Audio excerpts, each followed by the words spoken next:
नमस्कार ओडिशा। तो चलतु जानिबा आज 20टी बड़ मुख्य खबर। सुभद्रा योजना, राशन कार्ड, सीएम किसान आवास योजना, पीएम किसान, श्रम कार्ड, आयुष्मान कार्ड भत्ता एमती अनेक गुरुत्वपूर्ण खबर जानी पारिबे। सेतिपय वीडियो को लाइक करबा सहित आम चैनल को सब्सक्राइब करंतु, जा द्वारा जेबे भी जेकोनोसी ओडिशा देश विदेश प्रति खबर सर्वप्रथम जानी पारिबे आम चैनल माध्यम रे। तो चलतु आउ डेरी न करी आज खबर ऊपर नजर पकेबा। प्रथम खबर नंबर 1 तेजिला अंगनवाड़ी कर्मी आंदोलन। राजधानी रे गर्जिला अंगनवाड़ी कर्मी 11 दफा दाबी ने अंगनवाड़ी कर्मी सोमवार गांधी मार्ग एकाठी होई विशाल समावेश करने सह विक्षोभ प्रदर्शन करछन्ते। अंगनवाड़ी कर्मी को शिक्षक मान्यता दाबी करने सह दरमा 18,000 टंका दरमा वृद्धि दाबी करछन्ते। दाबी पूरण न हेले आंदोलन को आउरी जोरदार करा जिवो बोले अंगनवाड़ी कर्मी चेतावनी दैछन्ते बोले खबर मिलिছে। आजर परवर्ती खबर नंबर 2 की संकेत दउछन्ते महाप्रभु काहेकि ऊ होई जळी उठिला। की संकेत दउछन्ते महाप्रभु आगो को कोन घटिबो एने ओडिशावासी भयभीत थिबा चर्चा होउचे। रविवार श्रीमंदिर सम्मुख रे अरुण स्तंभ निकट रे देखिबाको मिलिछि किछि एभଳି दृश्य जोटी हठात हुतु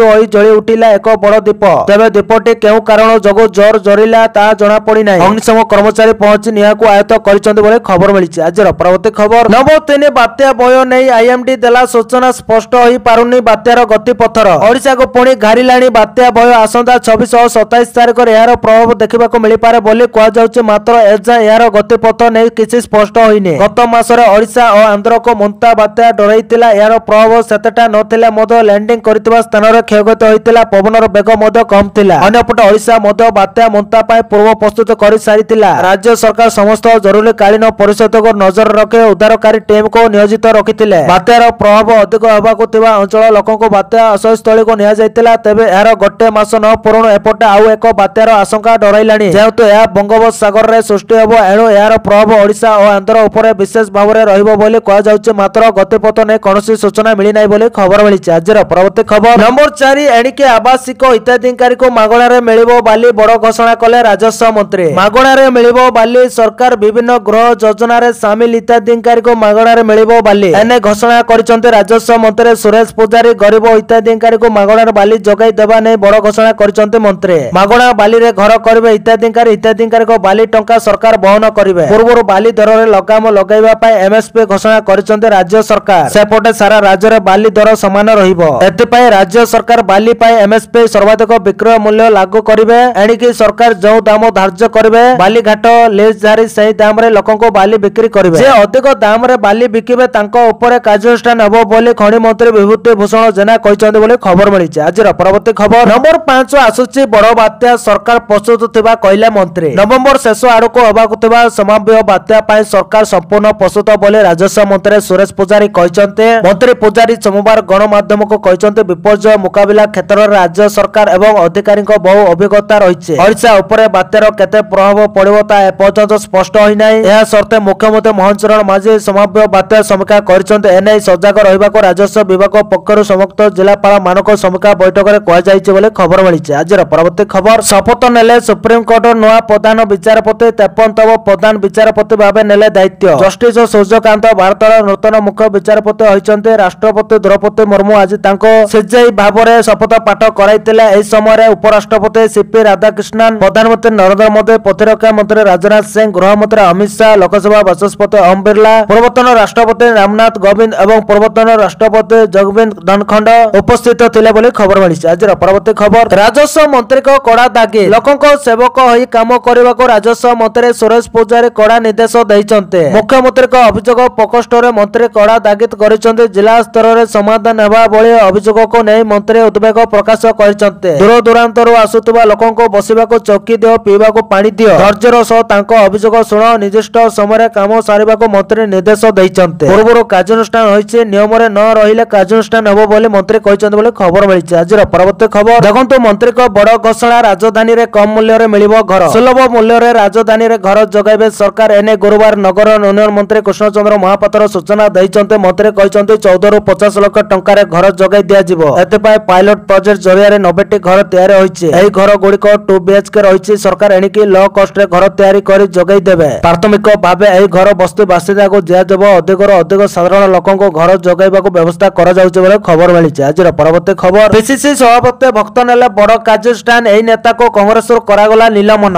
युव कांग्रेस साधारण संपादक संपादक निहार रंजन बेहेरा कांग्रेस निलंबित विशृंखला आचरण सह नेतृत्व विरोध में मर्तव्य नहीं एभली कार्यानुष्ठान कांग्रेस श्रृंखलागत कार्यानुष्ठान कमिटी द्वारा निहार बेहेरा को निलंबित पीसीसी सभापति भक्त चरण दास अनुमोदन क्रमे दृढ़ कार्यानुष्ठान एने कांग्रेस श्रृंखलागत कार्यानुष्ठान कमिटी अध्यक्ष सुजित पाढ़ी सूचना देते खबर मिली। आज परवर्ती खबर साधारण लोक झटका बढ़ी औषध दाम देश में जीएसटी हार ह्रास पर सरकार एवं औषध क्षेत्र में व्यवहृत औषध सामग्री सर्वनिम्न आमदानी मूल्य एमआईपी स्थिर करने को निष्पत्ति देश में औषधर मूल्य वृद्धि पाइपर औषध शिल्पर अनेक विशेषज्ञ यह निष्पत्ति चिंता प्रकाश करते किसी आवश्यक कंचामाल उपर एमआईपी लागू करने द्वारा एपीआई एवं औषध कंपानी गुड़िकर मूल्य वृद्धि पाइब वर्धित मूल्य सीधा सड़क रोगी मान प्रभावित कर जहाँफल औषधर मूल्य वृद्धि पाइब खबर मिली। आज परवर्ती खबर किए जाने सिंध दिने पुणी भारत पाखक फेरी आसिबो। प्रतिरक्षा मंत्री राजनाथ सिंह एक कार्यक्रम भाषण देवा समय सिंध अंचल संपर्क में एक बड़ बयान देते पाकिस्तान राजनीति में हईसई सृष्टि करछि। से कहते जे सिंध अंचल आज भारत सहित नहीं किंतु किए जाने भविष्य में सीमा परिवर्तन हो पारे यही अंचल भारत को फेरी पारे। सिंध प्रदेश सिंधु नदी निकटवर्ती एक अंचल 1947 मसीह विभाजन पर यह पाकिस्तान को चलीगला। से अंचल में रहुवा सिंधी लोक मैंने भारत को आसीथिले। प्रकृत में प्रतिरक्षा मंत्री राजनाथ सिंह एक वीडियो भाइराल होछि। से मोरक्को रे भारतीय समुदाय को संबोधित करुथिले बोले खबर मिली। आज परवर्ती खबर मंत्री को बड़ सूचना पिला को शीघ्र मिलिबो यूनिफॉर्म। गणशिक्षा मंत्री नित्यानंद गंड गुरुवार एक बड़ सूचना देइचंते छात्र छात्री को तुरंत यूनिफॉर्म जोगाई देवा को निर्देश देइचंते। एपरिक छात्र छात्री को यूनिफॉर्म देवारे विलंब को नहीं मंत्री उद्वेग प्रकाश करचंते। छात्र छात्री को यूनिफॉर्म जोगाई देवा ने विभाग अधिकारी सह मंत्री आलोचना करचंते। 80% अधिक स्कूल पिला को यूनिफॉर्म दिया जाइछे। किछि स्थान रे पिला को यूनिफॉर्म देवारे विलंब होइछे। यूनिफॉर्म देवारे विलंब करतबा एसएसजी ग्रुप को बातिल करबा को मंत्री निर्देश दैछन्ते। जे माने यूनिफॉर्म तैयारी करिबारे विलंब करिसन्ते सेमान को हटाई नूतन दायित्व दिया जेबो बोले मंत्री सूचना दैछन्ते बोले खबर मिलिছে। आज परवर्ती खबर सरकार को बड़ घोषणा डीजेल ऑटो बैन प्रदूषण नियंत्रण पाई उत्तर प्रदेश सरकार एक बड़ पदक्षेप नैछन्ते। नोएडा एवं गाजियाबाद रे एबे डीजेल ऑटो रिक्शा ऊपर प्रतिबंधक लगा जाइछे। जानवाहन प्रदूषण रोकबा पाई उत्तर प्रदेश सरकार जातीय राजधानी क्षेत्र एनसीआर ईपी क्लस्टर रे डीजेल ऑटो रिक्शा ऊपर धीरे धीरे निषेध करने निर्देश देते जहाँपर एवं नोएडा एवं गाजियाबाद रे डीजेल ऑटो रिक्शा ऊपर प्रतिबंधक लगा जाइछे। अधिकारी माने शनिवार कहते एनसीआर रे बढ़ुवा वायु प्रदूषण मुकाबला एक प्रमुख कार्य योजना प्रस्तुत करा जाउछे। एही योजना अनुसार नोएडा एवं गाजियाबाद रे डीजेल ऑटो गुड़िक निषेध करा जाइछे। डिसेंबर 31 2025 पर बागपतर रे मध्य संपूर्ण निषेध लागू करा जिवो बोले खबर मिलिছে। आज परवर्ती खबर पीएम किसान रो 21तम किस्ती पर चाषी पाई एक नूतन उपहार कृषि मंत्री को बड़ देशर चाषी आउ एक बड़ खुशी खबर प्रधानमंत्री किसान योजना 21तम किस्ती से अकाउंट जमा होता बेले सरकार एवं फसल बीमा योजना संपर्क में निष्पत्ति नहीं जहाँ वर्ष वर्ष धरी चाषी मैंने दावी कर आसुचंती। चाषी सबुठारु बड़ चैलेंज होउछि जदि से मानकर कष्ट अर्जित फसल हठात कौन बन्या पानी आक्रमण नष्ट हो जाए किंवा प्रबल वर्षा एवं बन्यार बढ़ी जाए तेज चाषी संपूर्ण क्षति सही है। वर्तमान सरकार यह चिंता को समाधान कर गुरुत्वपूर्ण आश्वस्ति प्रदान कर फसल बीमा दुईटी प्रमुख परिवर्तन केंद्र कृषि मंत्री शिवराज सिंह चौहान घोषणा करछन्ते जे प्रधानमंत्री फसल बीमा योजना रे दुईटी नूतन विपद जोड़ा जाइछे। प्रथम बन्या पानी द्वारा फसल क्षति, द्वितीय अत्यधिक वर्षा किंवा जलबंदी जोग फसल क्षति। एही उभय विपद एबे बीमा अधीन रे कवर करा जिवो एवं चाषी माने 2024 खरीफ रो या द्वारा लाभ पाइबे बोले खबर मिलिছে। आज परवर्ती खबर पश्चिम बंग रे एसआईआर आरंभ पर अवैध बांग्लादेशी छाडुचन्ते भारत।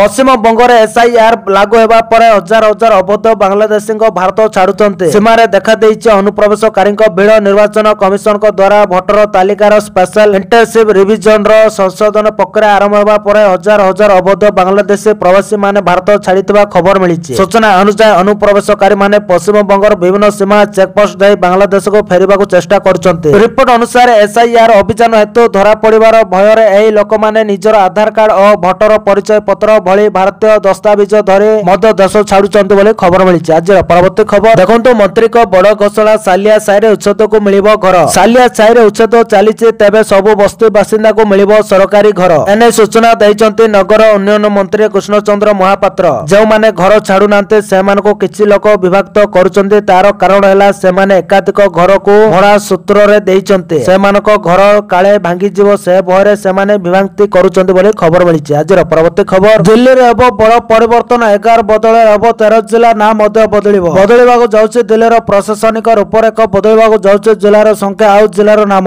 ମିଳିଥିବା ସୂଚନା ଅନୁସାରେ ରାଜଧାନୀ ଦିଲ୍ଲୀର ପ୍ରଶାସନିକ ଢାଞ୍ଚାରେ ବଡ଼ ଧରଣର ପରିବର୍ତ୍ତନ ହେବାକୁ ଯାଉଛି। ବର୍ତ୍ତମାନ ଦିଲ୍ଲୀରେ 11ଟି ଜିଲ୍ଲା ଥିବାବେଳେ ଏହି ସଂଖ୍ୟା 13କୁ ବୃଦ୍ଧି ପାଇବ। ସରକାର ଏହି ପ୍ରସ୍ତାବକୁ ମଞ୍ଜୁରୀ ଦେଇଥିବା ବେଳେ ବର୍ତ୍ତମାନ କେବଳ ଉପରାଜ୍ୟପାଳ ଶେଷ ନିଷ୍ପତ୍ତି ଗ୍ରହଣ କରିବେ ବୋଲି ଖବର ମିଳିଛି। ଆଜିର ପରବର୍ତ୍ତୀ ଖବର, ବନ୍ଦ ହେବ ବାଲି ମାଫିଆଙ୍କ ମନମାନି, ପ୍ରଥମ ଥର ପାଇଁ ଲାଗୁ ହେବ ଏମଏସପି। ବନ୍ଦ ହେବ ବାଲି ମାଫିଆଙ୍କ ମନମାନି, ପ୍ରଥମ ଥର ପାଇଁ ବାଲିରେ ଲାଗୁ ହେବ ଏମଏସପି। ମନଇଚ୍ଛା ଦର ବଢେଇ ବାଲି ବିକ୍ରି କରିପାରିବେନି ଲିଜଧାରୀ। ସରକାର ନିର୍ଦ୍ଧାରିତ କରିଥିବା ଏମଏସପି ଦରରେ ଏହି ବାଲି ବିକ୍ରି କରାଯିବ। ଏମଏସପି ଦରରୁ ଟଙ୍କାଟିଏ ମଧ୍ୟ ଅଧିକ ଦରରେ ବିକ୍ରି ହେବନି ବାଲି, ଅର୍ଥାତ୍ ସାରା ରାଜ୍ୟରେ ଗୋଟିଏ ଦରରେ ବିକ୍ରି ହେବ। ଏମଏସପି ଲାଗୁ ହେବା ଦ୍ୱାରା ଟିକେ ଶସ୍ତାରେ ଲୋକଙ୍କୁ ମିଳିବ ବାଲି। ବେଆଇନ ଭାବେ ବାଲି ଉତ୍ତୋଳନ କରି କେହି ବିକ୍ରି କରିପାରିବେନି। ଗତକାଲି କ୍ୟାବିନେଟ ବୈଠକରେ ଲଘୁ ଖଣି ପାଇଁ ନିଲାମୀରେ ପୂର୍ଣ୍ଣଚ୍ଛେଦ ଟାଣିଛନ୍ତି ସରକାର ବୋଲି ଖବର ମିଳିଛି। ଆଜିର ପରବର୍ତ୍ତୀ ଖବର, ସୁଭଦ୍ରା ଯୋଜନାକୁ ନେଇ ଆସିଲା ବଡ଼ ଖବର, ଜାଣନ୍ତୁ କେଉଁମାନଙ୍କୁ ମିଳିବନି ସୁଭଦ୍ରା ଟଙ୍କା। ସୁଭଦ୍ରା ଯୋଜନାକୁ ନେଇ ଆସିଲା ବଡ଼ ଖବର, 18,000 ଟଙ୍କା ବୃତ୍ତି ପାଉଥିଲେ ସୁଭଦ୍ରା ପାଇଁ ଅଯୋଗ୍ୟ ହେବେ ଛାତ୍ରୀ। କୌଣସି ଛାତ୍ରୀକୁ କେନ୍ଦ୍ର କିମ୍ବା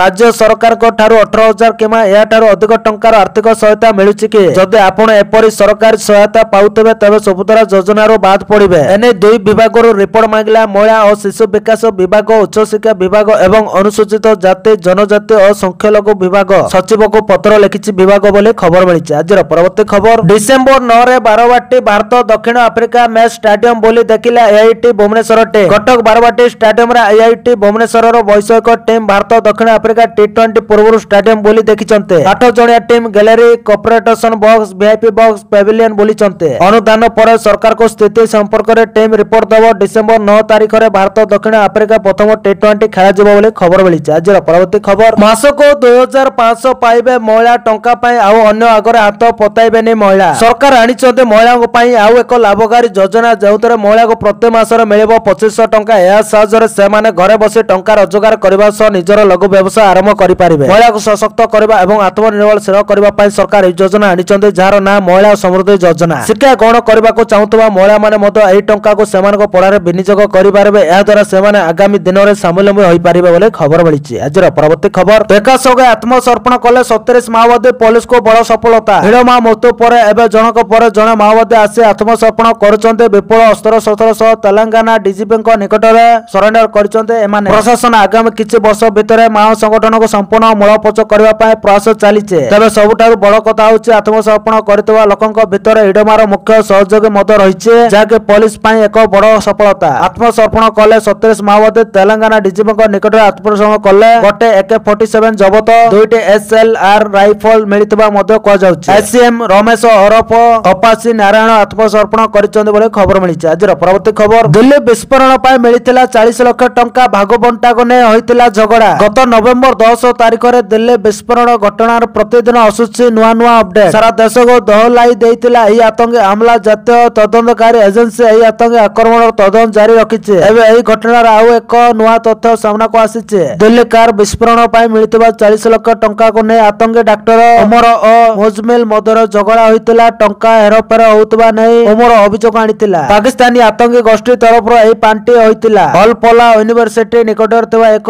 ମସଜିଦରୁ ଜଣେ ମୌଲବୀକୁ ଗିରଫ କରି ଜେରା ବେଳେ ଏହି ତଥ୍ୟ ସାମ୍ନାକୁ ଆସିଛି ବୋଲି ଖବର ମିଳିଛି। ଆଜିର ପରବର୍ତ୍ତୀ ଖବର, ଶ୍ରୀମନ୍ଦିର ପରିଚାଳନା କମିଟି ବୈଠକରେ 5ଟି ବିନ୍ଦୁ ଉପରେ ଆଲୋଚନା, ପର୍ଯ୍ୟାୟକ୍ରମେ ହେବ ରତ୍ନଭଣ୍ଡାର ଗଣତି ମଣତି। ଶ୍ରୀମନ୍ଦିର ପରିଚାଳନା କମିଟି ବୈଠକରେ 5ଟି ବିନ୍ଦୁ ଉପରେ ଆଲୋଚନା ହୋଇଛି, ପର୍ଯ୍ୟାୟକ୍ରମେ ହେବ ରତ୍ନଭଣ୍ଡାର ଗଣତି ମଣତି। ଅକ୍ଷୟ ତୃତୀୟା ପୂର୍ବରୁ ଗଣତି ମଣତି ଲାଗି ସେବାୟତମାନେ ପ୍ରସ୍ତାବ ଦେଇଛନ୍ତି। ଏମାର ମଠର ରୂପା ଇଟାକୁ ଶ୍ରୀଜଗନ୍ନାଥ ମନ୍ଦିର ଅଧୀନକୁ ଆଣିବା ଲାଗି ପ୍ରୟାସ ଆରମ୍ଭ ହୋଇଛି। ମହାପ୍ରଭୁଙ୍କ ସୁନାବେଶର ଆଉ ଗୋଟେ ସେଟ୍ ପାଇଁ ପ୍ରସ୍ତୁତ ଆରମ୍ଭ ହୋଇଛି। ଅର୍ଥ ସବ୍ କମିଟିର ବଜେଟ୍ ପାସ୍ ହୋଇଛି। ଖୁବ୍ ଶୀଘ୍ର ଭକ୍ତଙ୍କ ଲାଗି ଖୋଲାଯିବ ଶ୍ରୀଗୁଣ୍ଡିଚା ମନ୍ଦିର। ଶ୍ରୀମନ୍ଦିର ପ୍ରଶାସନ ଏହାକୁ ପରିଚାଳନା କରିବ। ନାଟ ମଣ୍ଡପରେ ଧାଡ଼ି ଦର୍ଶନ ସମ୍ପର୍କରେ ମଧ୍ୟ ବିଶେଷ ଆଲୋଚନା ହୋଇଛି। ଦିବ୍ୟାଙ୍ଗମାନେ କିଭଳି ସୁବିଧାରେ ଦର୍ଶନ କରିପାରିବେ ସେ ଉପରେ ବି ଏହି ବୈଠକରେ ଆଲୋଚନା ହୋଇଛି। ଇସ୍କନର ଆଦିନିଆ ରଥଯାତ୍ରା ଉପରେ ମଧ୍ୟ ଆଲୋଚନା ହୋଇଥିବା ସୂଚନା ଦେଇଛନ୍ତି ମୁଖ୍ୟ ପ୍ରଶାସନ ଅରବିନ୍ଦ ପାଢ଼ୀ ବୋଲି ଖବର ମିଳିଛି। ଆଜିର ପରବର୍ତ୍ତୀ ଖବର, ଆମେରିକା କଥା ମାନିଲେନି ଜେଲେନ୍ସ୍କି, ଟ୍ରମ୍ପଙ୍କୁ ଦେଲେ ବଡ଼ ଝଟକା। ଜେଲେନ୍ସ୍କି ଆମେରିକା ରାଷ୍ଟ୍ରପତି ଡୋନାଲ୍ଡ ଟ୍ରମ୍ପଙ୍କୁ ଏକ ବଡ଼ ଝଟକା ଦେଇଛନ୍ତି।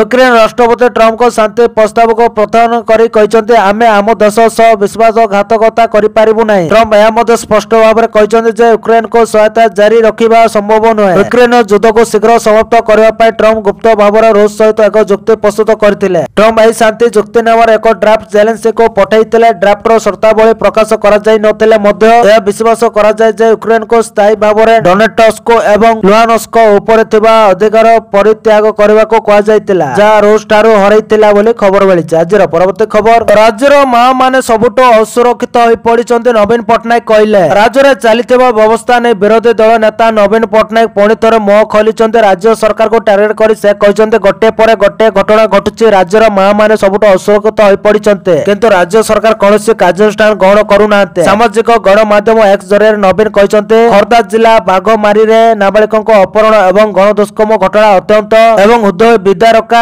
ସେହିପରି ଭଦ୍ରକ ଅରଞ୍ଜିରେ ମାର ମୃତ୍ୟୁ ପରେ କିଛି ଟଙ୍କା ପାଇଁ ଜଣେ ଯୁବତୀକୁ ଗାଁ ଦାଣ୍ଡରେ ଏସଏଚଜିର ମହିଳାମାନେ ନିଷ୍କୃହ ମାଡ ମାରିବା ପରି ଘଟଣା ସଭ୍ୟ ସମାଜରେ କଦାପି ଗ୍ରହଣୀୟ ନୁହେଁ। ବିଜୁ ଜନତା ଦଳର ସରକାର ସମୟରେ ମିଶନ ଶକ୍ତି ଜରିଆରେ ମା ମାନେ ସଫଳତାର ସହ ଛିଡ଼ି ଚଳୁଥିଲେ, ନିଜର ପରିଚୟ ସୃଷ୍ଟି କରୁଥିଲେ ବୋଲି ଖବର ମିଳିଛି। ଆଜିର ପରବର୍ତ୍ତୀ ଖବର, ରାଜ୍ୟ ସରକାରଙ୍କ ବଡ ଘୋଷଣା, ବଢିଲା ପୁରୀ ସେବାୟତଙ୍କ ପେନସନ ରାଶି, ଜାଣନ୍ତୁ କେତେ ବଢିଲା ପୁରୀ ଶ୍ରୀମନ୍ଦିର ସେବାୟତଙ୍କ ପେନସନ ରାଶି। ଶ୍ରୀମନ୍ଦିର ପରିଚାଳନା କମିଟି ବୈଠକ ପରେ ମୁଖ୍ୟ ପ୍ରଶାସନ ଅରବିନ୍ଦ ପାଢୀ ଏନେଇ ବଡ ସୂଚନା ଦେଇଛନ୍ତି। ସେ କହିଛନ୍ତି, ମାସିକ ବରିଷ୍ଠ ସେବାୟତଙ୍କ ଭତ୍ତା 4,000 ରୁ 5,000 କୁ ବୃଦ୍ଧି କରାଯାଇଛି। 2024 ଜାନୁଆରୀରୁ ବର୍ଦ୍ଧିତ ପେନସନ ଲାଗୁ ହେବ। ସେବାୟତଙ୍କ କନ୍ୟା ମାନଙ୍କ ବିବାହ ରାଶି 1 ଲକ୍ଷକୁ ମଧ୍ୟ ବୃଦ୍ଧି କରାଯାଇଛି। ମୁଖ୍ୟ ପ୍ରଶାସନ କହିଛନ୍ତି, ଶ୍ରୀମନ୍ଦିରକୁ ସ୍ୱଚ୍ଛତାରେ ଦାନ ପାଇଁ ଏଟିଏମ ରେ ଆସିବ ମେସେଜ। ପୁରୀକୁ ଆସୁଥିବା ଶ୍ରଦ୍ଧାଳୁ ଏଟିଏମ ରୁ ଟଙ୍କା ବାହାର କଲେ ଏକ ମେସେଜ ଆସିବ। ଶ୍ରୀମନ୍ଦିରକୁ ସ୍ୱଇଚ୍ଛାରେ କିଛି ଦାନ କରିବାକୁ ଚାହୁଁଛନ୍ତି କି ବୋଲି ମେସେଜ ଆସିବ। ଶ୍ରଦ୍ଧାଳୁ ରାଜି ହେଲେ ତାଙ୍କ କାର୍ଡରୁ ଟଙ୍କା ଦେଇପାରିବେ। ଏନେ ଆମେ ବ୍ୟାଙ୍କ କର୍ତ୍ତୃପକ୍ଷଙ୍କ ସହ ଆଲୋଚନା କରିବୁ ବୋଲି ପ୍ରଶାସନ କହିଛନ୍ତି ବୋଲି ଖବର ମିଳିଛି। ଆଜିର ପରବର୍ତ୍ତୀ ଖବର, ଡିସେମ୍ବର 4 ରୁ ବନ୍ଦ ହୋଇଯିବ ଫେସବୁକ ଇନଷ୍ଟାଗ୍ରାମ। ସୋସିଆଲ ମିଡିଆ କହିଲେ ସାଧାରଣତଃ ଲୋକମାନେ ଫେସବୁକ କି ଇନଷ୍ଟାଗ୍ରାମ ଖୋଲି ବସି ପଡନ୍ତି। ପିଲାଠୁ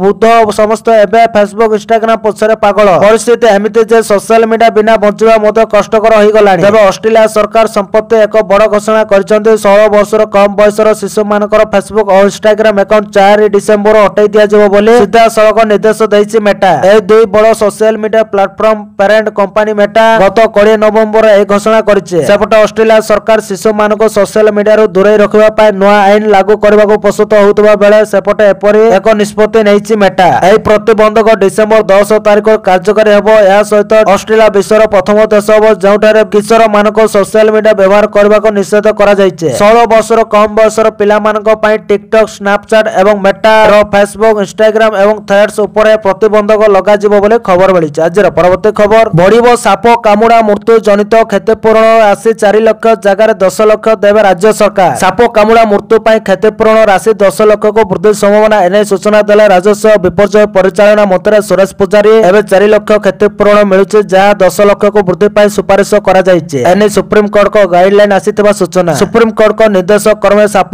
କାମୁଡାରେ ପ୍ରାଣ ହରାଇଥିବା ବ୍ୟକ୍ତିଙ୍କ ପରିବାର ପାଇଁ କ୍ଷତିପୂରଣ ରାଶି ବୃଦ୍ଧି କରିବାକୁ ଓଡିଶା ସରକାର ବିଚାର କରୁଛନ୍ତି। ରାଜସ୍ୱ ବିପର୍ଯ୍ୟୟ ପରିଚାଳନା ମନ୍ତ୍ରୀ ସୁରେଶ ପୂଜାରୀ ବୁଧବାର କହିଛନ୍ତି ଯେ କ୍ଷତିପୂରଣ ରାଶି ବୃଦ୍ଧି ପ୍ରସ୍ତାବକୁ ରାଜ୍ୟ ସରକାର ସମୀକ୍ଷା କରୁଛନ୍ତି। ସେ ଆହୁରି ମଧ୍ୟ କହିଥିଲେ ଯେ ଏହି ରାଶି ବୃଦ୍ଧି ପାଇଁ ଓଡିଶା ସରକାର ପୂର୍ବରୁ କେନ୍ଦ୍ରକୁ ଚିଠି ଲେଖି ସୁପାରିଶ କରିଥିଲେ। ଥରେ ସଂଶୋଧିତ କ୍ଷତିପୂରଣ ଢାଞ୍ଚା ଅନୁମୋଦନ ହେବା ପରେ ଏହା ସାରା ଦେଶରେ ଲାଗୁ ହେବ। ଏହା ବ୍ୟତୀତ ସୁପ୍ରିମକୋର୍ଟ ଏହି ବର୍ଷ ଜାନୁଆରୀରେ ଆଣ୍ଟି ଭେନମ ସମେତ ସାପ କାମୁଡା ଚିକିତ୍ସା ସୁବିଧା ସମସ୍ତ ପ୍ରାଥମିକ ଓ ଗୋଷ୍ଠୀ ସ୍ୱାସ୍ଥ୍ୟ କେନ୍ଦ୍ରରେ ଉପଲବ୍ଧ କରାଇବାକୁ କେନ୍ଦ୍ର ସରକାରଙ୍କୁ ନିର୍ଦ୍ଦେଶ ଦେଇଥିଲେ। ବଜ୍ରଘାତ ଓ ପାଣିରେ ବୁଡି ମୃତ୍ୟୁ ପାଇଁ ମଧ୍ୟ ସମାନ କ୍ଷତିପୂରଣ ମିଳିବ ବୋଲି ସୁରେଶ ପୂଜାରୀ ସୂଚନା ଦେଇଛନ୍ତି ବୋଲି ଖବର ମିଳିଛି। ଆଜିର ପରବର୍ତ୍ତୀ ଖବର, ରାଜ୍ୟ ସରକାରଙ୍କ ବଡ ନିଷ୍ପତ୍ତି, ବୃଦ୍ଧି ହେଲା ପାର୍କ ମାଟ୍ରିକ ଛାତ୍ର ବୃତ୍ତି, ଜାଣନ୍ତୁ କେତେ ବଢିଲା। ରାଜ୍ୟର ଅନୁସୂଚିତ ଜାତି, ଜନଜାତି ଓ ପଛୁଆ ବର୍ଗର ଛାତ୍ରଛାତ୍ରୀଙ୍କ ଉନ୍ନତି ପାଇଁ ସରକାର ଶୁକ୍ରବାର ଏକ ଗୁରୁତ୍ୱପୂର୍ଣ୍ଣ ପଦକ୍ଷେପ ନେଇଛନ୍ତି। ଲୋକସଭା ଭବନରେ ମୁଖ୍ୟମନ୍ତ୍ରୀ ମୋହନ ଚରଣ ମାଝୀଙ୍କ ଅଧ୍ୟକ୍ଷତାରେ ଅନୁଷ୍ଠିତ ରାଜ୍ୟ କ୍ୟାବିନେଟ ବୈଠକରେ ମୁଖ୍ୟମନ୍ତ୍ରୀ ମେଧାବୀ ଛାତ୍ର ପ୍ରୋତ୍ସାହନ ଯୋଜନା ଅନ୍ତର୍ଗତ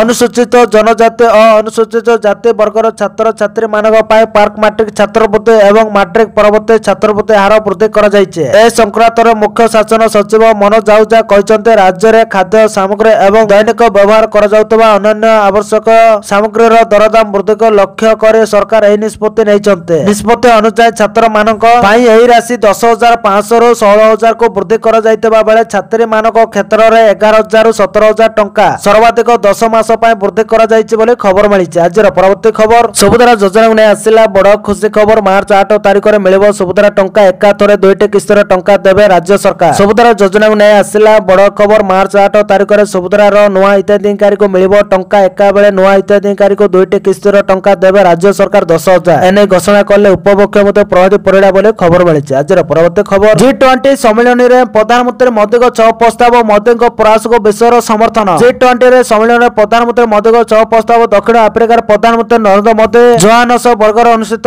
G20 नेता मानक शिखर सम्मेलन विश्व विकास पर 6टी नया उद्योग प्रस्ताव देइछन्ते। विश्व पारंपरिक ज्ञान भंडार आफ्रिका दक्षता उद्योग विश्व स्वास्थ्य जरूरीकालीन प्रतिक्रिया टीम ड्रग आतंकवाद संपर्क विरोधी उद्योग कला उपग्रह डाटा भागीदारी गुरुत्वपूर्ण खनिज पदार्थ परिवर्तनशीलता उद्योग प्रति प्रधानमंत्री गुरुत्व देइछन्ते। एही उद्योग गुड़िक सर्वांगीन अभिवृद्धि हासिल करिबारे सहायता करिबो बोली से कहिछन्ते। दक्षिण आफ्रिकार 3 दुनिया गस्तर थिबा प्रधानमंत्री मोदी कहिछन्ते जे आफ्रिकार विकास विश्व अग्रगति पर अत्यंत गुरुत्वपूर्ण एवं भारत सर्वदा एही महादेश सह ঐक्यबद्ध होई ठिया होइछि बोली खबर मिलिछि। आजिर परवर्ती खबर एही योजना रे युवपीढ़ी को मिलिबो 15,000 टंका। देशर युवपीढ़ी अपेक्षार घटिछि अंत केंद्र सरकार यार प्रमुख नियुक्त प्रश्न अभियान अंश स्वरूप आउ एक ऐतिहासिक पदक्षेप नहीं। प्रधानमंत्री नरेंद्र मोदी अध्यक्षतार केंद्र कैबिनेट ELI को आनुष्ठानिक भाव में मंजूरी देइछि। एही योजना विशेष भाव में प्रथम थर पर क्रम क्षेत्र में प्रवेश करुवा युवक युवती को आर्थिक सहायता प्रदान करने डिजाइन कर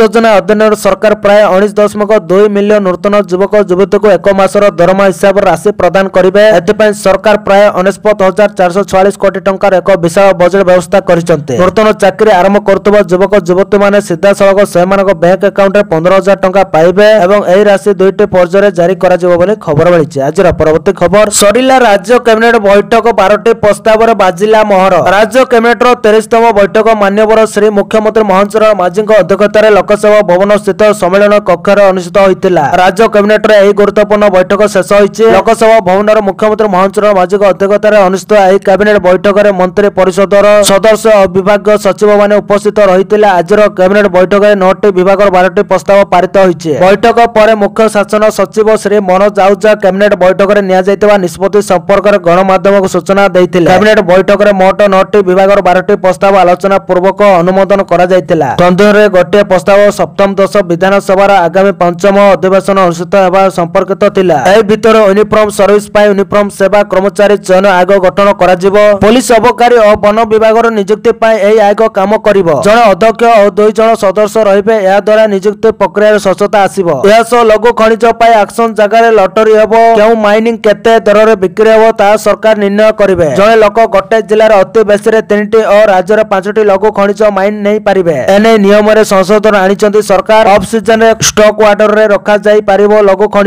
खनिज चोरा कारोबार रखिबा पय बड़ निष्पत्ति होइछि बोले खबर मिलिछि। आजिर परवर्ती खबर भारतर भय बढ़ेला पाकिस्तान को 8टी बोड़ा जहाज दैछि चीन। भारतर भय बढ़ेला पाकिस्तान काहेकि ना समुद्र पथरे पाकिस्तान शक्ति बढ़ाइबाकू जाउछि। पाकिस्तान को चीन देबाकू जाउछि 8टी उन्नत मानर सबमरीन जाकि AIP सिस्टम लेस होइतबा बेले शत्रु को चकमा देबारे सिद्ध हस्त पाकिस्तान को मिलिबाकू जाउतबा एही नया सबमरीन पानी भितरे लुचकाली खेल खेलिबारे पूरापूरी माहिर। घंटा घंटा धरे एही सबमरीन समुद्र भितरे लुचि रहिबाकू सक्षम जाकि भारत पई एबे नया चैलेंज सृष्टि करिछि। मिलितबा सूचना अनुसार चीन पाकिस्तान को एही 8टी सबमरीन देबाकू जाउछि। जा भितरु एबे 4टी सबमरीन रो काम चीन रे चलितबा बेले आउ 4टी सबमरीन रो काम पाकिस्तान भितरे चलिछि। 2024 सुद्धा प्रथम सबमरीन पाकिस्तान आर्मी रे एंट्री मारिबाकू थिबा बेले 2028 सुद्धा सबुतक सबमरीन पाकिस्तान आर्मी को मिलि जिवो बोली खबर मिलिछि। आजिर परवर्ती खबर श्रम आईन रे बड़ परिवर्तन एणिकी नाइट शिफ्ट करिवे महिला मिलिबो 2 गुणा दरमा। मोदी सरकार श्रम आईन संस्कार रे सबुठारु बड़ पदक्षेप नैछते। 19टी पुराना श्रम आईन को उच्छेद करिसंते। नवेम्बर 21 रे देशव्यापी 4टी नूतन लेबर कोड बा श्रम संहिता कार्यकारी होइछि। सरकार कहिसंते एही परिवर्तन गुड़िक आत्मनिर्भरशील भारत दिगरे एक ऐतिहासिक संस्कार देशर नियुक्ति व्यवस्था एवं शिल्प व्यवस्था को पुनः परिभाषित करुछि। नूतन नियम देशर 40 कोटी रु अधिक श्रमिक को सामाजिक सुरक्षा देव जहाँ पूर्व केवे संभव होई नथिला। देशर अनेक श्रम आईन 1930 रो 1950 मध्य प्रणयन करा जायतिला। एथिरे गिग कर्मचारी प्लाटफॉर्म कर्मचारी एवं प्रवासी श्रमिक भली आधुनिक कार्यशैली रो उल्लेख मध्य नथिला। नूतन श्रम संहिता समस्त को आईनगत सुरक्षा प्रदान करिबा एवं प्रत्येक कर्मचारी को एक नियुक्ति पत्र प्रदान करने को पड़ो। देशव्यापी सर्वनिम्न मंजूरी लागू होब एवं समय अनुसार मंजूरी प्रदान एक आईनगत बाध्यतामूलक होब। यह नियुक्ति एवं कर्मचारी सुरक्षा स्वच्छता वृद्धि कर 40 वर्ष अधिक बयस कर्मचारी मानक वर्षक थर ଥରେ ମାଗଣା ଶସ୍ୟ ପରୀକ୍ଷା କରାଯିବ। ଖଣି ରାସାୟନିକ ପଦାର୍ଥ ଏବଂ ନିର୍ମାଣ ଭଳି ବିପଦପୂର୍ଣ୍ଣ କ୍ଷେତ୍ରରେ କାର୍ଯ୍ୟ କରୁଥିବା କର୍ମଚାରୀମାନେ ପୂର୍ଣ୍ଣ ସ୍ୱାସ୍ଥ୍ୟ ସୁରକ୍ଷା ପାଇବେ। ପୂର୍ବରୁ 5 ବର୍ଷ ସେବା ପରେ ଉପଲବ୍ଧ ଗ୍ରାଚ୍ୟୁଟି ବର୍ତ୍ତମାନ କେବଳ 1 ବର୍ଷ ସ୍ଥାୟୀ ନିଯୁକ୍ତି ପରେ ଉପଲବ୍ଧ ହେବ। ଏହା ଘରୋଇ କ୍ଷେତ୍ରର କର୍ମଚାରୀମାନଙ୍କ ପାଇଁ ଏକ ପ୍ରମୁଖ ସୁବିଧା। ମହିଳାମାନେ ଏବେ ସମ୍ମତି ଏବଂ ସୁରକ୍ଷା ବ୍ୟବସ୍ଥା ସହିତ ନାଇଟ୍ ସିଫ୍ଟରେ କାମ କରିପାରିବେ। ନୂତନ କୋଡ୍ ସମାନ ଦରମା ଏବଂ ଏକ ସୁରକ୍ଷିତ କର୍ମ କ୍ଷେତ୍ରରେ ମଧ୍ୟ ଗ୍ୟାରେଣ୍ଟି ଦିଏ। ଟ୍ରାନ୍ସଜେଣ୍ଡର କର୍ମଚାରୀମାନେ ମଧ୍ୟ ସମାନ ଅଧିକାର ପାଇଛନ୍ତି ବୋଲି ଖବର ମିଳିଛି। ଆଜିର ପରବର୍ତ୍ତୀ ଖବର, ମହିଳାଙ୍କୁ ମାଗଣା ସିଲାଇ ମେସିନ ସହ 15,000 ଟଙ୍କା ଦେବେ ସରକାର। ଯଦି ଆପଣ ନିଜର ଟେଲରିଂ ବ୍ୟବସାୟ ଆରମ୍ଭ କରିବାକୁ ଚାହୁଁଛନ୍ତି କିମ୍ବା ପୂର୍ବରୁ ଦର୍ଜି ଭାବରେ କାମ କରୁଛନ୍ତି, ତେବେ ପ୍ରଧାନମନ୍ତ୍ରୀ ବିଶ୍ୱକର୍ମା ସିଲାଇ ମେସିନ ଯୋଜନା ଆପଣଙ୍କ ପାଇଁ ଏକ ମହାନ ସୁଯୋଗ। ଏହି ଯୋଜନା କମ୍ ସୁଧ ହାରରେ ଋଣ, ମାଗଣା ତାଲିମ, ଆର୍ଥିକ ସହାୟତା ଏବଂ ଆଧୁନିକ ଟୁଲ୍ କିଟ୍ ପ୍ରଦାନ କରେ। ଏହି ଯୋଜନା ପ୍ରଧାନମନ୍ତ୍ରୀ ବିଶ୍ୱକର୍ମା ଯୋଜନାର ଏକ ଅଂଶ ଏବଂ ପାରମ୍ପରିକ ବୃତ୍ତିରେ ନିୟୋଜିତ ଲୋକଙ୍କୁ ସଶକ୍ତ କରିବା ପାଇଁ ଲକ୍ଷ୍ୟ ରଖିଛି। ପ୍ରଧାନମନ୍ତ୍ରୀ ବିଶ୍ୱକର୍ମା ସିଲାଇ ମେସିନ ଯୋଜନା ଏକ ପୃଥକ ଯୋଜନା ନୁହେଁ, ବରଂ ପ୍ରଧାନମନ୍ତ୍ରୀ ବିଶ୍ୱକର୍ମା ଯୋଜନାର ଏକ ଉପଯୋଜନା। ଏହି ଯୋଜନା ମାଧ୍ୟମରେ ସରକାର ଦର୍ଜି ସମୁଦାୟକୁ ଆର୍ଥିକ ସହାୟତା, ଦକ୍ଷତା ତାଲିମ, ଅନୁଦାନ ଏବଂ ଆଧୁନିକ ସିଲାଇ ଉପକରଣ ପ୍ରଦାନ କରନ୍ତି। ଆବେଦନକାରୀ ମାନେ ସହଜରେ ଅନଲାଇନରେ ଆବେଦନ କରିପାରିବେ ଏବଂ ଯୋଗ୍ୟତା ମାନଦଣ୍ଡ ପୂରଣ କରିବା ପରେ ସମସ୍ତ ସୁବିଧା ପାଇପାରିବେ। ଏହି ଯୋଜନାରେ କିଏ ଯୋଗ୍ୟ? ଏହି ଯୋଜନା କେବଳ ସେମାନଙ୍କ ପାଇଁ ଯେଉଁମାନେ ସିଲାଇ କିମ୍ବା ଟେଲରିଂ ବୃତ୍ତିରେ ନିୟୋଜିତ ଅଛନ୍ତି କିମ୍ବା ଏକ ଆରମ୍ଭ କରିବାକୁ ଚାହୁଁଛନ୍ତି। ଆବେଦନକାରୀଙ୍କ ବୟସ ଆବେଦନ ତାରିଖରେ 18 ବର୍ଷରୁ ଅଧିକ ହୋଇଥିବା ଆବଶ୍ୟକ। ଆବେଦନକାରୀ ମାନେ ପୂର୍ବରୁ ଗତ 5 ବର୍ଷ ମଧ୍ୟରେ PMMY ମୁଦ୍ରା କିମ୍ବା PM ସ୍ୱନିଧି ଭଳି କୌଣସି ସରକାରୀ କ୍ରେଡିଟ୍ ଆଧାରିତ ଯୋଜନା ଅଧୀନରେ ଋଣ ନେଇ ନଥିବା ଆବଶ୍ୟକ। ପରିବାରର କେବଳ ଜଣେ ସଦସ୍ୟ ଏହି ଯୋଜନାରୁ ଉପକୃତ ହୋଇପାରିବେ। ସରକାରୀ ଚାକିରି କରୁଥିବା ବ୍ୟକ୍ତି ଏବଂ ସେମାନଙ୍କ ପରିବାର ସଦସ୍ୟମାନେ ଯୋଗ୍ୟ ନୁହନ୍ତି। ଯୋଜନାର ଲାଭ ଏବଂ ସୁବିଧା, ଏହି ଯୋଜନା ଅଧୀନରେ ଆଧୁନିକ